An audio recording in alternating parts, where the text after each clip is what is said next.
रेवा। एक अधूरी प्रेम कहानी। रेवा जिले के एक छोटे से गांव में नरेंद्र नाम का एक सीधा सादा लड़का रहता था। गांव के खेत खलिहानों के बीच पला बढ़ा नरेंद्र बेहद मेहनती और नेक दिल था। दूसरी ओर बड़े शहर प्रयागराज में गूलू नाम की एक चंचल और हंसमुख लड़की रहती थी। दोनों की दुनिया अलग अलग थी, लेकिन तकदीर ने उन्हें एक दूसरे से मिलाने का फैसला कर लिया था। पहली मुलाकात नरेंद्र ने उच्च शिक्षा के लिए प्रयागराज के एक कॉलेज में दाखिला लिया। गांव में रहते हुए उसने कभी नहीं सोचा था कि वह किसी बड़े शहर में जाएगा, लेकिन पढ़ाई के सपने ने उसे शहर तक पहुंचा दिया। कॉलेज का पहला दिन ही उसके जीवन का सबसे यादगार दिन बन गया, क्योंकि इसी दिन उसकी मुलाकात गूलू से हुई। गूलू शहर की एक मॉडर्न लड़की थी, आत्मविश्वास से भरी और हर किसी से हंसकर बात करने वाली। नरेंद्र उससे एकदम उलट था, सीधा सादा, कम बोलने वाला और थोड़ा शर्मीला। पहली मुलाकात में दोनों ने ज्यादा बात नहीं की, लेकिन नरेंद्र को गूलू की मुस्कान ने कहीं न कहीं छू लिया था। दोस्ती से प्यार तक का सफर, धीरे धीरे दोनों के बीच बातचीत बढ़ने लगी। गूलू को नरेंद्र की सादगी और ईमानदारी पसंद थी, जबकि नरेंद्र को गूलू की नटखट हरकतें और खुले विचार। कॉलेज के 3 सालों में दोनों की दोस्ती इतनी गहरी हो गई कि वे एक दूसरे के बिना एक पल भी नहीं रह सकते थे।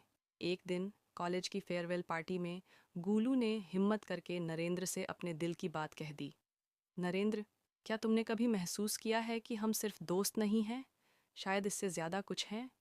नरेंद्र के दिल की धड़कनें तेज हो गईं। उसने कभी नहीं सोचा था कि गूलू भी उसे उसी तरह चाहती होगी जैसे वह उसे चाहता था। कुछ पल चुप रहने के बाद नरेंद्र ने धीरे से कहा, हाँ गूलू, मैं भी तुमसे बहुत प्यार करता हूँ। उनकी ये छोटी सी बातचीत दोनों की दुनिया बदल गई। वे दोनों अब सिर्फ दोस्त नहीं थे, बल्कि एक दूसरे के जीवन साथी बनने का सपना देखने लगे। जुदाई का समय कॉलेज खत्म होते ही समस्याएं शुरू हो गईं। नरेंद्र को गांव लौटना पड़ा, क्योंकि उसके परिवार को उसकी ज़रूरत थी। पिता बूढ़े हो चुके थे और गांव में खेती संभालने वाला कोई नहीं था।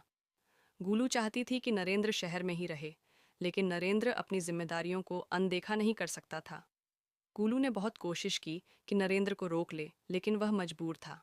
जाते वक्त उसकी आंखों में आंसू थे और गूलू बस उसे जाते हुए देखती रह गई। दोनों ने एक दूसरे से वादा किया कि वे हमेशा संपर्क में रहेंगे और जल्द ही फिर मिलेंगे। बिछड़ने के बाद शुरुआत में दोनों फोन पर बात करते रहे, लेकिन धीरे धीरे यह बातें कम होती गईं। नरेंद्र गांव के कामों में उलझता चला गया और गूलू अपने करियर में आगे बढ़ने लगी। समय के साथ दोनों की बातचीत लगभग खत्म हो गई, लेकिन दिल के किसी कोने में वे अब भी एक दूसरे को चाहते थे। अधूरी मोहब्बत कई साल बीत गए।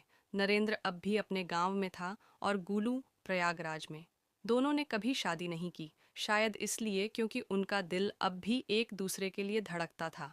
वे जानते थे कि उनका प्यार सच्चा था, लेकिन परिस्थितियों ने उन्हें अलग कर दिया था। एक दिन नरेंद्र को गूलू की शादी की खबर मिली। वह कुछ नहीं कर सका, बस आसमान की ओर देखता रह गया। उसने गूलू को एक आखिरी मैसेज भेजा, खुश रहना गूलू, तुमसे प्यार किया था, करता हूँ और हमेशा करता रहूंगा। गूलू ने मैसेज पढ़ा। उसकी आंखों से आंसू छलक पड़े। उसने जवाब में सिर्फ इतना लिखा, तुम भी खुश रहना नरेंद्र। यही थी उनकी प्रेम कहानी, जो पूरी होते होते अधूरी रह गई।